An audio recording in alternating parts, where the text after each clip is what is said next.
Hi everyone, this is Prashant from academics for CSE. Friends, आज की इस video में मैं आप लोगों के साथ एकेडमिक्स फॉर सीएसई के द्वारा बीपीएससी ऑडिटर मेंस के लिए चलाया जा रहा है टेस्ट सीरीज के अंतर्गत पहले टेस्ट का मैं आंसर फॉर्मेट डिस्कशन करने जा रहा हूं। जो पहला टेस्ट बीपीएससी ऑडिटर मेंस के लिए ऑर्गेनाइज किया गया था वह इंडियन पॉलिटी सेक्शन, जो कि बीपीएससी मुख्य परीक्षा के अंतर्गत जीएस पेपर 2 सेक्शन 1 के अंतर्गत आता है इंडियन पॉलिटी, उसका मैं आंसर फॉर्मेट डिस्कस करूंगा। इसके जो प्रश्न थे टेस्ट नंबर 1 उसके पहले ही यूट्यूब चैनल पर अपलोड कर दिया गया है और यहाँ पर भी प्रश्न के साथ साथ आंसर फॉर्मेटिंग डिस्कशन किया जाएगा। ये सभी जो प्रश्न हैं वह बीपीएससी आगामी मुख्य परीक्षा, चाहे वह 67वीं मुख्य परीक्षा हो या फिर सीडीपीओ मुख्य परीक्षा हो, इन सभी मुख्य परीक्षाओं के लिए भी महत्वपूर्ण है। क्योंकि अगर आप सिलेबस को देखेंगे तो चाहे वह 67वीं बीपीएससी मुख्य परीक्षा का सिलेबस हो, सीडीपीओ मुख्य परीक्षा का सिलेबस हो जीएस के अंतर्गत, या ऑडिटर मुख्य परीक्षा का सिलेबस जीएस के अंतर्गत का हो,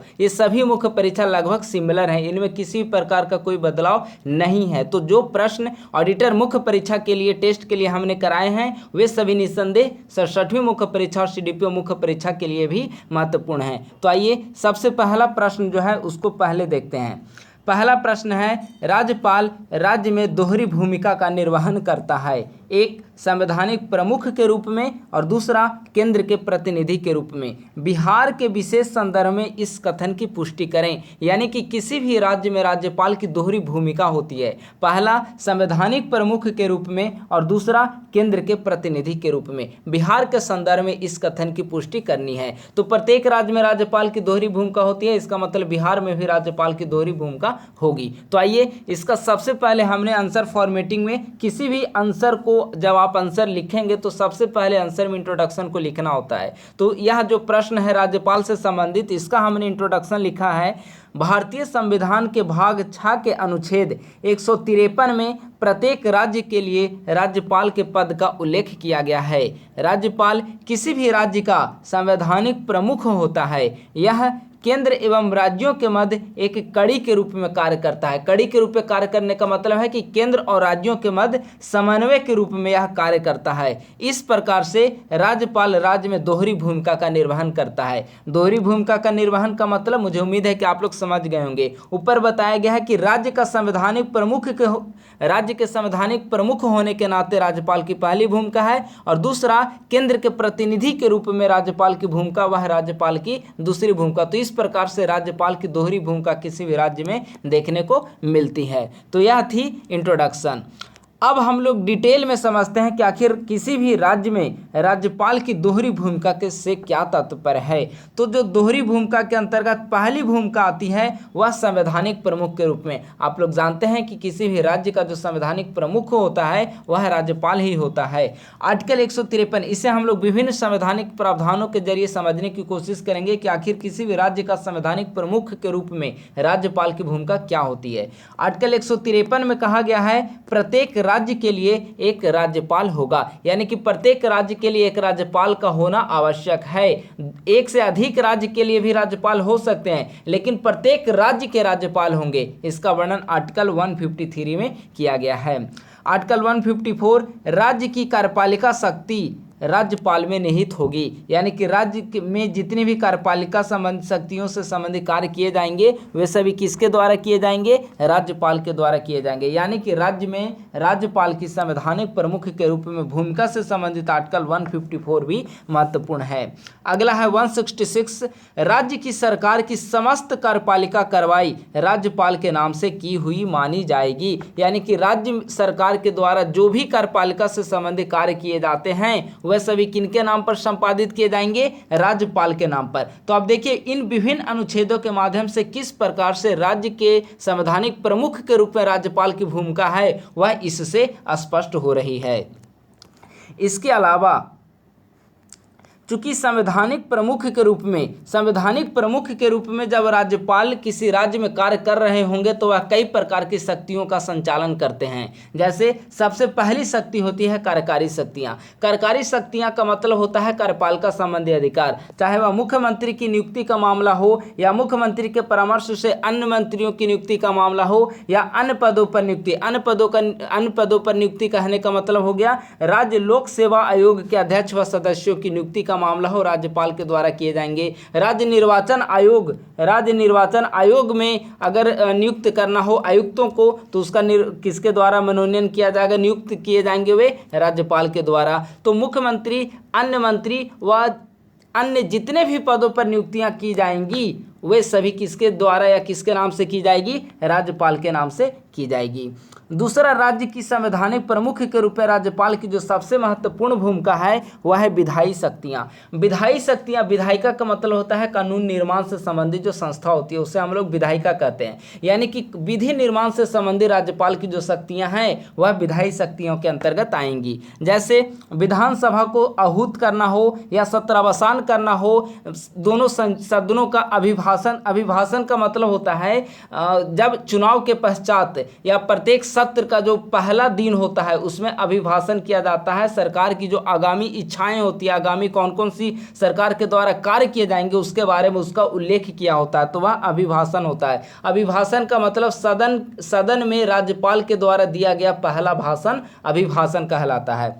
या फिर विधेयकों की स्वीकृति, ये सभी राज्यपाल की विधायी शक्तियां हैं। विधेयकों की स्वीकृति के मामले में राज्यपाल की 3 शक्तियां आएंगी सामने। जैसे पहला, अगर राज्य विधानसभा के द्वारा कोई विधेयक पारित कर दिया जाता है तो राज्यपाल के समक्ष पहला विकल्प जो है वह है कि उसे अनुमति, उन विधेयकों पर अपनी सहमति प्रदान करना। दूसरा है कि उन विधेयकों पर अपनी सहमति प्रदान न करके वापस राज्य विधानमंडल को वापस भेज देना। और तीसरा, राष्ट्रपति के विचारार्थ आरक्षित रखना। तो ये आर्टिकल 200 में आएगा। तो इस प्रकार से किसी भी राज्य की विधायी शक्तियों के रूप में राज्यपाल की कई सारे कार्य होते हैं जिनमें विधानसभा सत्र को आहूत करना, सत्रावसान, अभिभाषण, अध्यादेश, विधेयकों की स्वीकृति आदि महत्वपूर्ण हैं।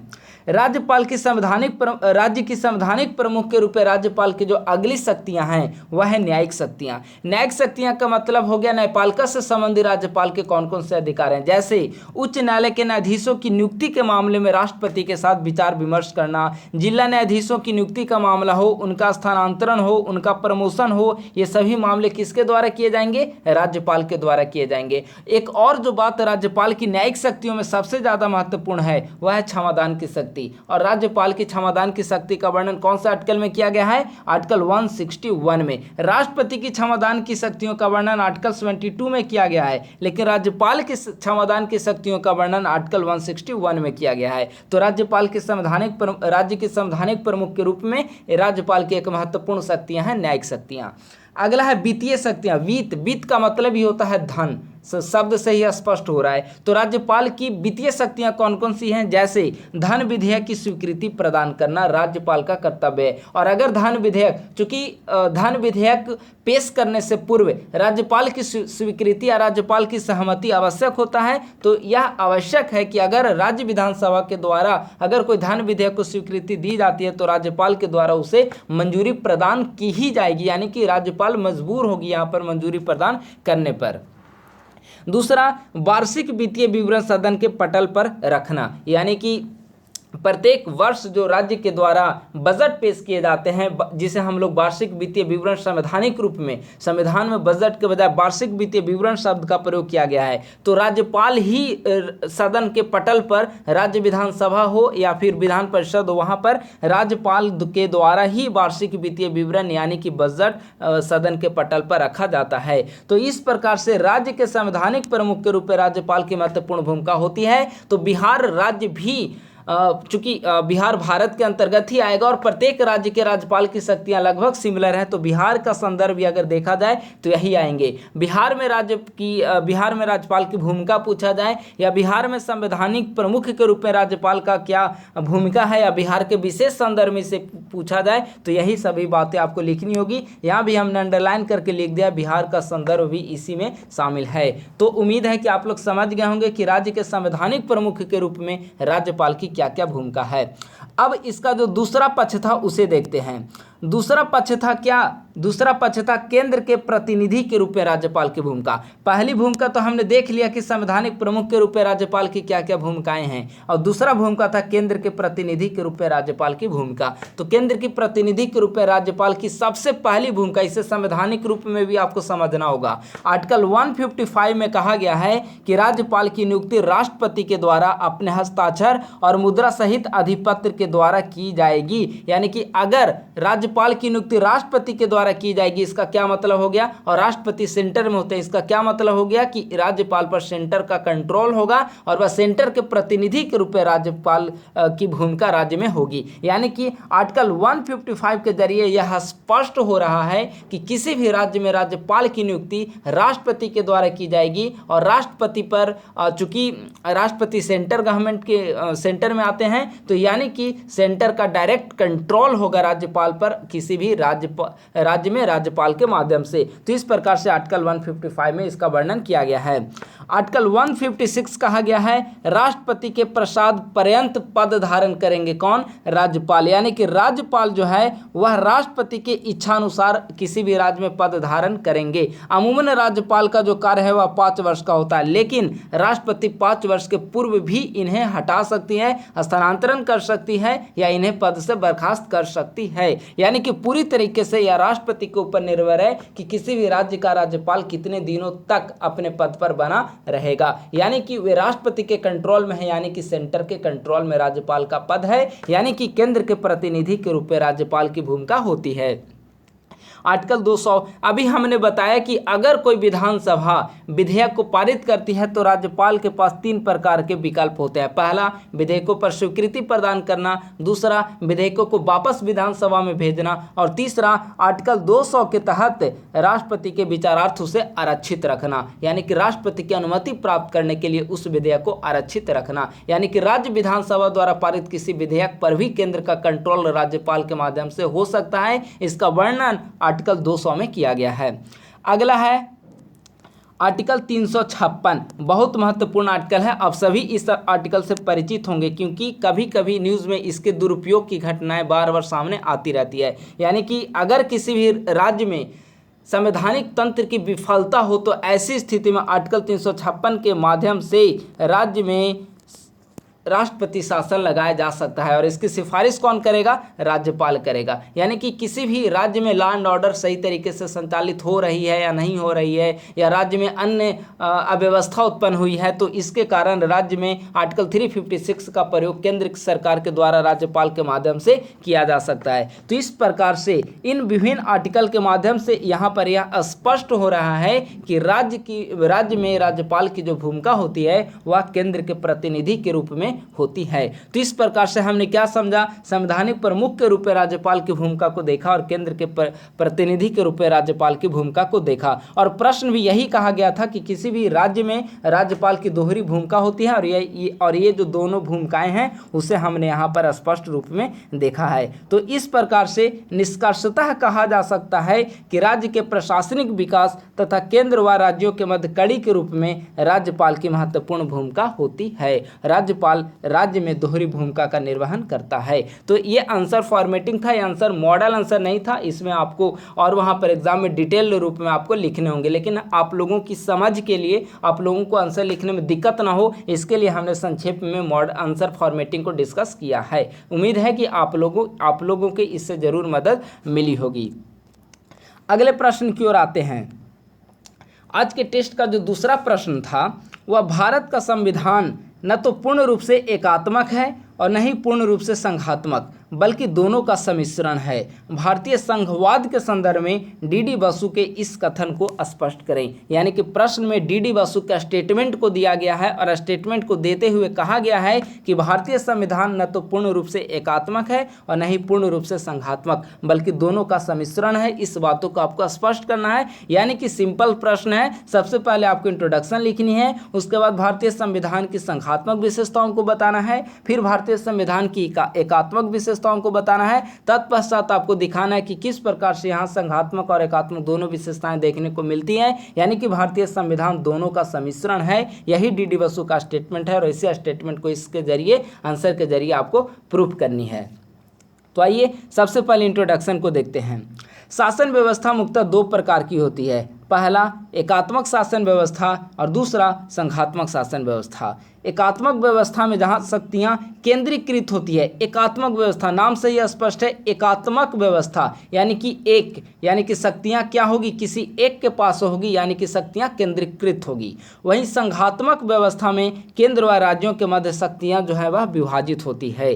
भारतीय संविधान विश्व का एक अनोखा संविधान है। यहाँ के संविधान में दोनों प्रकार की विशेषताएं देखने को मिलती हैं, यानी दोनों प्रकार की विशेषताएं कहने का मतलब क्या हुआ, एकात्मक विशेषताएं प्लस में संघात्मक विशेषताएं, दोनों प्रकार की विशेषताएं यहाँ देखने को मिलती है। भारतीय संविधान को विभिन्न संविधानविदों के द्वारा भिन्न भिन्न रूपों में परिभाषित किया गया है।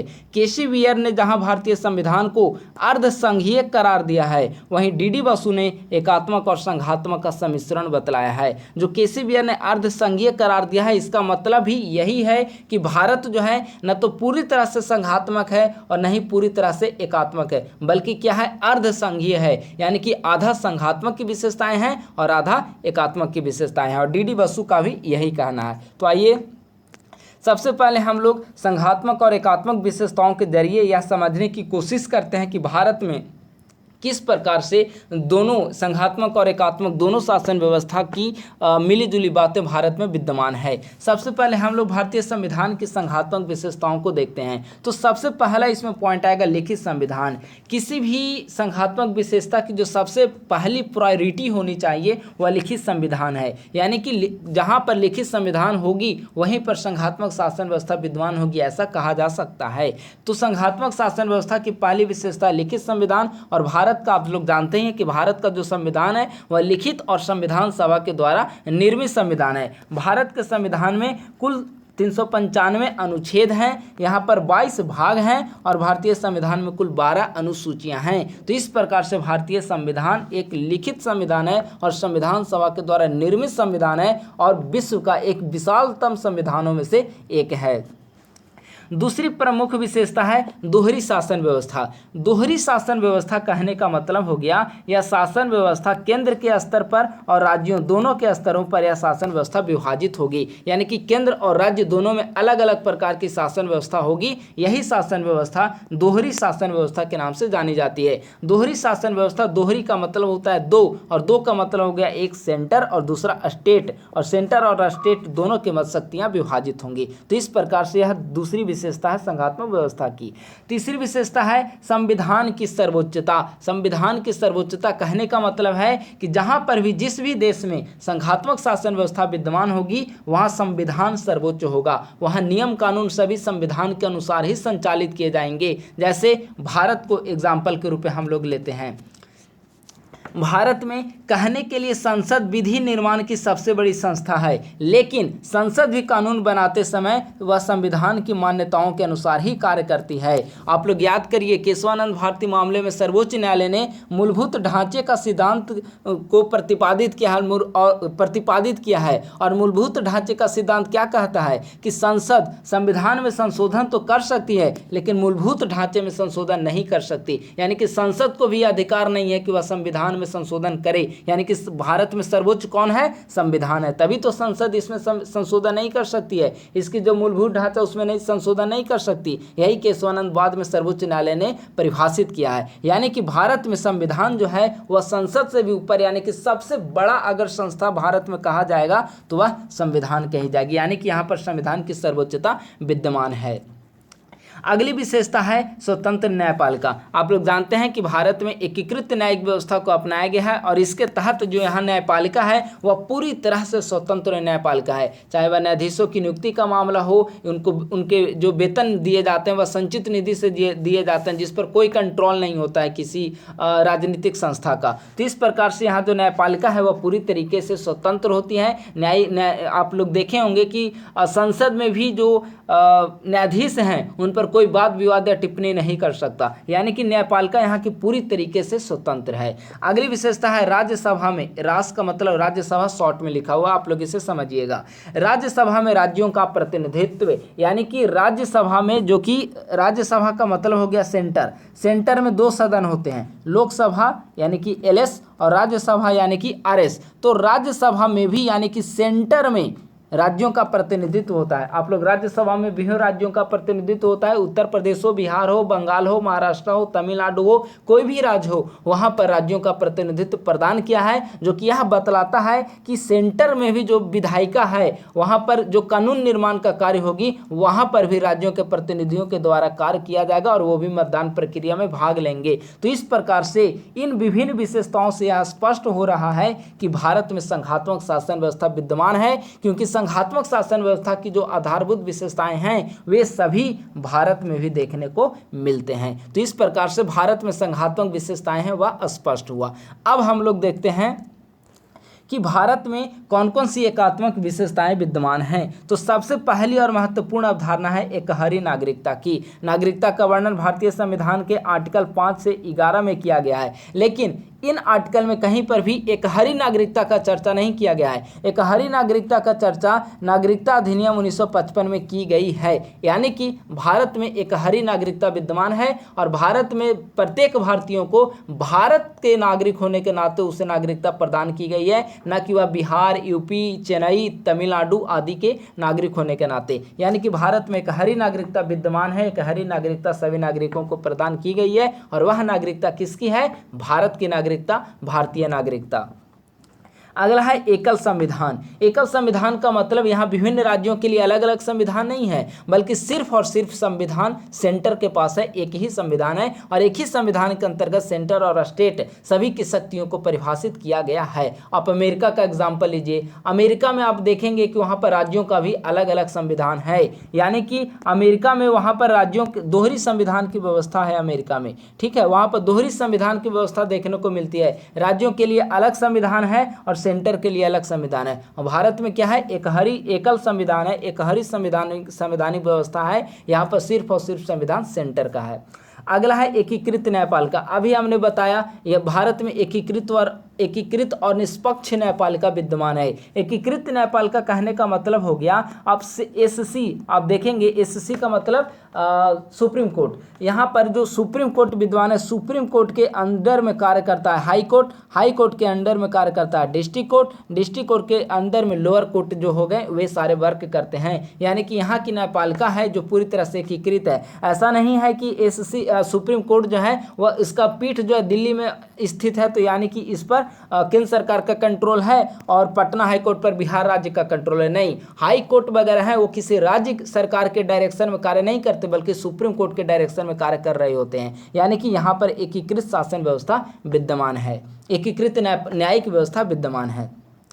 आपातकालीन प्रावधान। आप लोग जानते हैं कि भारतीय संविधान के भाग 18 के आर्टिकल 352 से लेकर 360 तक आपातकालीन प्रावधान का वर्णन भारतीय संविधान में किया गया है और इन आपातकालीन शक्तियों के प्रयोग की शक्ति किसके पास है? केंद्र सरकार के पास है। यानी कि इस मामले में भी व्यवस्थाएं जो है वह एकीकृत है, सेंटर के पास व्यवस्था है। अगला है अखिल भारतीय सेवा, all India service. All India service के अंतर्गत बेसिकली IAS, IPS, IFS जैसे पद आते हैं, ठीक है। इसका मतलब हो गया कि ये जो इनकी नियुक्ति जो है वह केंद्र सरकार के द्वारा की जाएगी, लेकिन इनका कार्य होगा राज्यों में लॉ एंड ऑर्डर को मेंटेन करना और राज्य सरकार के तहत विभिन्न डिपार्टमेंट में कार्य करेंगे। यानी कि IAS IPS जो राज्य में नियुक्त होंगे वे केंद्र सरकार के द्वारा केंद्र सरकार के द्वारा वे नियुक्त किए जाएंगे, यानी कि केंद्र सरकार का इस पर कंट्रोल होगा। तो इस प्रकार से अखिल भारतीय सेवा भी भारत में एकात्मक विशेषता के तहत आते हैं। राज्यपाल की नियुक्ति, अभी हमने ऊपर के प्रश्न में ही इसे विशेष रूप से डिस्कस कर दिया है कि किस प्रकार से राज्यपाल की राज्य में दोहरी भूमिका होती है, केंद्र के प्रतिनिधि के रूप में और संवैधानिक प्रमुख के रूप में। यानी कि राज्यपाल की नियुक्ति जो कि राज्य में संवैधानिक प्रमुख के रूप में की जाती है, वह राष्ट्रपति के द्वारा की जाती है, यानी कि इसके माध्यम से भी एकात्मक शासन व्यवस्था परिलक्षित हो रही है। एकीकृत चुनावी मशीनरी, यानी कि भारत में सिर्फ भारत का जो चुनाव आयोग है वह एकीकृत चुनावी मशीनरी है, यानी कि केंद्र के जो इलेक्शन कमीशन है सेंट्रल लेवल पे, उसके अंडर में स्टेट लेवल की इलेक्शन कमीशन वर्क करते हैं। यानी कि एकीकृत व्यवस्था ठीक उसी तरीके से जिस प्रकार से सुप्रीम कोर्ट के अंडर में हाई कोर्ट और हाई कोर्ट के अंडर में डिस्ट्रिक्ट कोर्ट की व्यवस्था विद्यमान है। अगला है राज्य सूची के विषयों पर केंद्र के द्वारा विधि निर्माण की शक्ति। आप लोग जानते हैं राज्य सूची के विभिन्न विषयों पर, जैसे आर्टिकल 248 को लीजिए, 249 को लीजिए, आर्टिकल 250 को लीजिए, 252 को ले लीजिए, आर्टिकल 253 को ले लीजिए। इन सभी आर्टिकल को आपको एग्जाम में लिखने होंगे। तो इन सभी ये चूंकि राज्य सूची के तहत ये सारे आर्टिकल आते हैं, और राज्य सूची के विषयों पर कानून निर्माण का अधिकार किसको होना चाहिए? राज्य विधानसभा को। लेकिन अपवाद स्वरूप भारतीय संविधान में कई ऐसे खंड अंकित हैं, आर्टिकल 248, 249, 250, 252, 253, जो कि राज्य सूची के विषयों पर भी केंद्र को कानून बनाने की शक्तियां प्रदान करता है। यानी कि इस मामले में भी शक्तियां केंद्र की ओर झुकी हुई है, यानी कि एकात्मक व्यवस्था की ओर परिलक्षित हो रही है विशेषताएं। तो इस प्रकार से भारतीय संविधान में संघात्मक शासन व्यवस्था, जो कि अभी हमने ऊपर में विशेषताओं को देखा, प्लस में एकात्मक शासन व्यवस्था, इन दोनों शासन व्यवस्था की विशेषताएं भारतीय संविधान में देखने को मिल रही है। और डीडी बसु का जो प्रश्न था यही प्रश्न था कि भारतीय संविधान न तो पूर्ण रूप से संघात्मक और न ही पूर्ण रूप से एकात्मक, बल्कि दोनों का सम्मिश्रण है। और हमने विभिन्न यहाँ विशेषताओं के माध्यम से हमने समझने की कोशिश की कि किस प्रकार से भारत में संघात्मक व्यवस्था की भी विशेषताएं विद्यमान हैं और एकात्मक व्यवस्था की भी विशेषताएं विद्यमान हैं, जो कि प्रश्न में पूछा गया है। तो निष्कर्षतः हम कह सकते हैं कि भारतीय संविधान न तो पूर्ण रूप से एकात्मक है और न ही पूर्ण रूप से संघात्मक, बल्कि दोनों का सम्मिश्रण है। इस प्रकार से प्रश्न, जो टेस्ट का दूसरा प्रश्न है, वह फिनिश हुआ। अब तीसरे प्रश्न की ओर हम लोग आते हैं।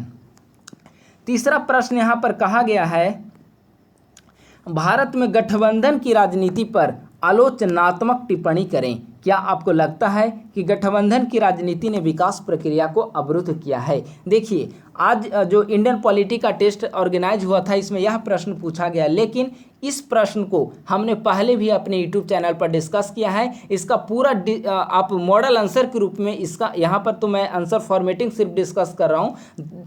हमारा academics for CSE YouTube channel के आप प्लेलिस्ट में जाइए, प्लेलिस्ट में जाकर इंडियन पॉलिटी मेंस का प्लेलिस्ट एक बना हुआ होगा, वहां पर जाइए और ऊपर से जो दूसरा वीडियो आ रहा होगा वह गठबंधन की राजनीति और विकास प्रक्रिया से ही संबंधित है। सेम इसी प्रश्न पर हमने मॉडल आंसर वहां पर डिस्कस किया है। तो यहाँ पर आंसर फॉर्मेटिंग की बजाय आप वहां पर जाकर हमारे मॉडल आंसर को आप देख सकते हैं। वहां पर पूरे विस्तृत रूप में जिस प्रकार से आप बीपीएससी मेंस में आप आंसर लिखेंगे 3 या 4 पेज की, उसी पूरी फॉर्मेटिंग में वहां पर आंसर डिस्कशन की हुई है। आप वहां से प्राप्त कीजिए। उम्मीद है कि आप सभी को वहां से मदद मिलेगी। तो आप सबसे पहले हमारे चैनल के प्लेलिस्ट में जाइए और वहां पर Indian polity mains academics for CSE एक अलग प्लेलिस्ट बना हुआ है, और उसका ऊपर से सेकंड वीडियो आप देखेंगे तो यही हमारे गठबंधन की राजनीति सेम प्रश्न पर वो वीडियो वहां पर मॉडल आंसर अवेलेबल है, तो आप वहां से देख लीजिए। अगले प्रश्न को यहां पर देखते हैं, बहुत महत्वपूर्ण है अगला प्रश्न। आपको किसी भी बुक में और किसी भी नोट्स में, आपको किसी भी इंस्टीट्यूशन के द्वारा इस प्रकार के प्रश्न आपको नहीं कराए गए होंगे। प्रश्न को सुनिए, उसके बाद डिस्कस करेंगे। मौलिक अधिकार और राज्य के निदेशक तत्व दोनों एक दूसरे के पूरक हैं, यानी कि फंडामेंटल राइट एंड डीपीएसपी दोनों एक दूसरे के पूरक हैं। ये तो इजी स्टेटमेंट, आपको लग रहा होगा कि इसमें नया क्या है, लेकिन अगला प्रश्न, अगला सेक्शन को देखिए। इस कथन को समय समय पर दिए गए विभिन्न न्यायिक निर्णयों के माध्यम से इसे स्पष्ट करें। ये जो स्टेटमेंट दिया है विभिन्न न्यायिक निर्णयों के माध्यम से, यह प्रश्न नया है। हर जगह आपको, हर इंस्टीट्यूशन के नोट्स में भी ऐसे प्रश्न के आंसर आपको नहीं मिलेंगे, शायद ही कहीं मिल पाए। यानी कि मौलिक अधिकार और नीति निर्देशक तत्व दोनों एक दूसरे के पूरक हैं, यह आपको बताना है विभिन्न जुडिशियल जजमेंट के थ्रू। जो भी विभिन्न न्यायिक निर्णय आए हैं अभी तक इस मामले में, उसका उदाहरण देते हुए आपको इस स्टेटमेंट को प्रूफ करनी है। तो यह इजी प्रश्न था, चूंकि मौलिक अधिकार और डीपीएसपी से संबंधित प्रश्न है, तो हमने यहाँ पर भूमिका को नहीं लिखा है। सबसे पहले आप भूमिका को लिखेंगे। मैं संक्षेप में बता दे रहा हूँ कि भूमिका में इसमें क्या लिखना है। आप लिखेंगे भूमिका में कि भारतीय संविधान के भाग 3 के तहत भारतीय नागरिकों को मौलिक अधिकार प्रदान किए गए हैं। ये आप लिखेंगे कि किसी भी राज्य में नागरिकों के सर्वांगीण विकास के लिए मौलिक अधिकार का होना आवश्यक है, और मौलिक अधिकार के साथ साथ राज्य के नीति निर्देशक तत्व का भी होना आवश्यक है, क्योंकि राज्य के नीति निर्देशक तत्व में किसी भी राज्य को भविष्य के लिए किस प्रकार की योजनाएं बननी चाहिए इसके संबंध में निर्देश दिए हुए होते हैं। भारतीय संविधान के भाग 3 के तहत नागरिकों को मौलिक अधिकार की शक्तियां, मौलिक अधिकार प्रदान किए गए हैं। वहीं भाग 4 के अंतर्गत राज्य के नीति निर्देशक तत्व का प्रावधान किया गया है। वर्तमान समय में मौलिक अधिकार और राज्य के नीति निर्देशक तत्व दोनों एक दूसरे के पूरक हैं। इतना ही आपको भूमिका में लिखना है। अब भूमिका के बाद मेन बॉडी में आपको क्या किसका वर्णन करना है उसकी आंसर फॉर्मेटिंग देखिए। इससे संबंधित चूंकि प्रश्न कहा गया है कि विभिन्न न्यायिक निर्णयों के माध्यम से इसे स्पष्ट करें, तो सिर्फ यहाँ पर हमने न्यायिक निर्णय को डिस्कस किया है। इस संदर्भ में सबसे पहला जो न्यायिक निर्णय है वह है 1950 ईस्वी में सुप्रीम कोर्ट के द्वारा दी गई जजमेंट चंपकम दुरई राजन बनाम मद्रास राज। यह जो मामला था वह भू सुधार से संबंधित इशू था, और इसमें सर्वोच्च न्यायालय के द्वारा मौलिक अधिकार को वरीयता प्रदान की गई। यानी कि सर्वोच्च न्यायालय के द्वारा कहा गया कि fundamental right is greater than DPSP. किस मामले में? चंपकम दुरई राजन बनाम मद्रास राज 1950 के मामले में, जो कि विवाद था वह भू सुधार से संबंधित था। इसमें सर्वोच्च न्यायालय के द्वारा मौलिक अधिकार को वरीयता प्रदान की गई। तो यह पहला न्यायिक निर्णय था।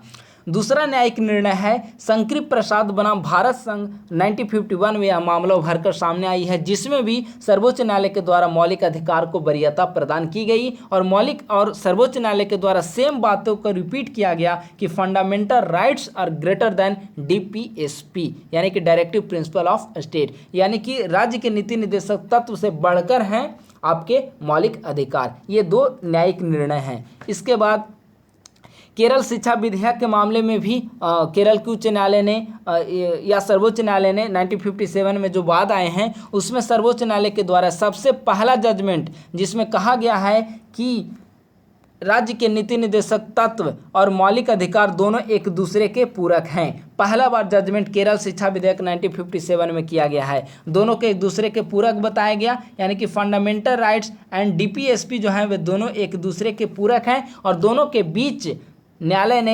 रचनात्मक समायोजन का सिद्धांत दिया। अब सब आप लोग पूछेंगे कि रचनात्मक समायोजन का सिद्धांत का तात्पर्य क्या है? रचनात्मक समायोजन के सिद्धांत का मतलब हो गया दोनों के बीच मध्यवर्ती स्थिति का होना, यानी कि न तो मौलिक अधिकार सर्वोच्च है और न ही निदेशक तत्व सर्वोच्च है, बल्कि दोनों एक दूसरे के क्या हैं? दोनों एक दूसरे के पूरक हैं, यानी कि दोनों के मध्यवर्ती वाली स्थिति है। दोनों में से कोई भी ग्रेट नहीं है, दोनों जो हैं वे एक दूसरे के पूरक हैं। इसके बाद संसद के द्वारा 25वां संविधान संशोधन लाया गया सदन के पटल पर, और 25वें संविधान संशोधन के द्वारा आर्टिकल 39B एंड 39C को आर्टिकल 14, 19 एंड 31 से ऊपर बता दिया गया। यानी आर्टिकल 39 और 39B और 39C कहने का मतलब हो गया ये दोनों डीपीएसपी के पार्ट हैं। भारतीय संविधान के भाग 4 के अंतर्गत 36 से 51 अनुच्छेद जो है इसमें राज्य के निदेशक तत्वों का वर्णन किया गया है, और 14 से आप देखेंगे 12 से लेकर 35 तक में आपको मौलिक अधिकार का वर्णन किया गया है। यानी कि 36 से 51 के अंतर्गत आएंगे 39B एंड 39C, यानी कि डीपीएसपी के तहत आएगा, और आर्टिकल 14, 19 से 31 है यानी कि मौलिक अधिकार के तहत आएगा। यानी कि संसद के द्वारा डीपीएसपी को मौलिक अधिकार से श्रेष्ठ बता दिया गया। यह संविधान संशोधन किसके द्वारा लाया गया? संसद के द्वारा यह संविधान संशोधन लाया गया, और केशवानंद भारती मामले में सर्वोच्च न्यायालय ने इस अधिनियम को इस संशोधन अधिनियम को वैध सर्वोच्च न्यायालय के द्वारा ठहराया गया, और सर्वोच्च न्यायालय के द्वारा कहा गया कि हाँ आर्टिकल 39B एंड 39C जो है यानी कि जो डीपीएसपी के कुछ अंश हैं वे मौलिक अधिकार के कुछ अंश से श्रेष्ठ हैं। यानी कि केशवानंद भारती मामले में एक दूसरे से श्रेष्ठ की अगर तुलना किया जाए तो आर्टिकल 39B और 39C यानी कि डीपीएसपी को एफआर से श्रेष्ठ बताया गया। इसके बाद संसद के द्वारा 42वां संविधान संशोधन अधिनियम लाया गया 1926 ईस्वी में।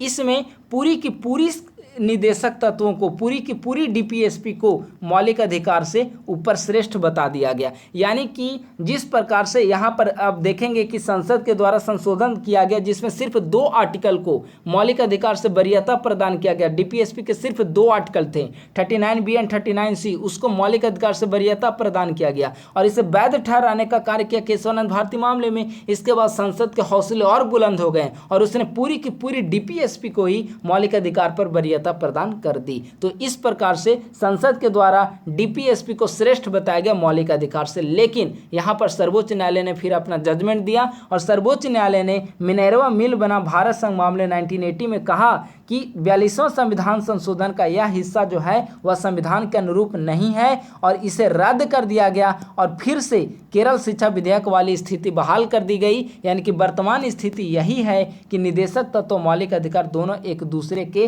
पूरक बने हुए हैं। यानी कि वर्तमान समय में फंडामेंटल राइट्स एंड डीपीएसपी दोनों एक दूसरे के पूरक हैं। ठीक है, वर्तमान स्थिति यही है। तो इस प्रकार से आपको क्रमबद्ध रूप में विभिन्न जो न्यायिक निर्णय हैं और संविधान संशोधन से संबंधित बातें हैं, उन सभी चीज़ों को आपको व्यवस्थित रूप में लिखनी है। इसके बाद अंत में आपको निष्कर्ष लिखना है और यह आंसर आपका फिनिश हो जाएगा। तो इस प्रकार से यह प्रश्न काफ़ी ज़्यादा महत्वपूर्ण है।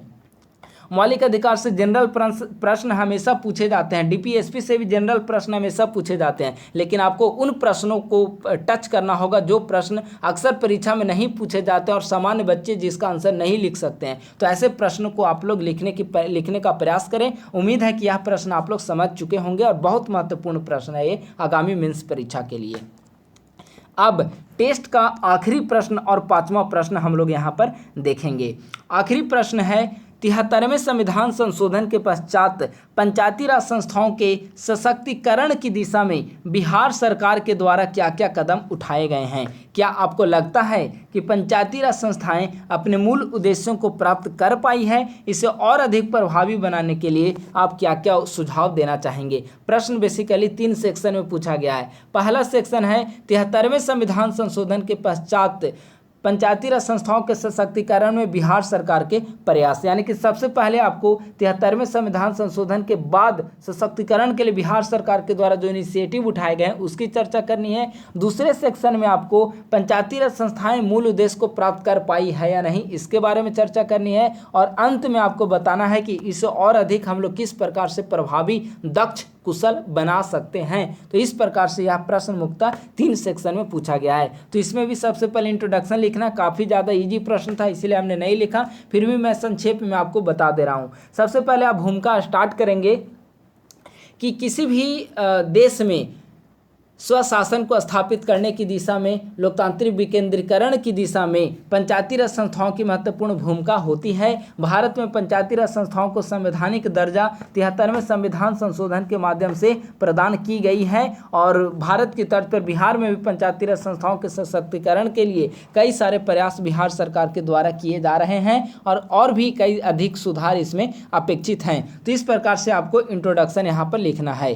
प्रश्न का दूसरा सेक्शन है कि 73वें संशोधन के पश्चात बिहार सरकार के द्वारा सशक्तिकरण के लिए क्या क्या प्रयास किए गए हैं। तो यहाँ पर 73वें संशोधन का जिक्र किया गया है, तो दूसरे पैराग्राफ में आप 73वें संविधान संशोधन की संक्षिप्त में चर्चा करिए और 2-3 वाक्यों में अगर संभव हो तो उसकी प्रमुख विशेषताओं को आपको बताना है। इसके बाद डायरेक्ट पहले सेक्शन पर आपको आना है कि 73वें संशोधन के बाद बिहार सरकार के द्वारा कौन कौन से कार्य किए गए हैं पंचायती राज संस्थाओं के सशक्तिकरण की दिशा में।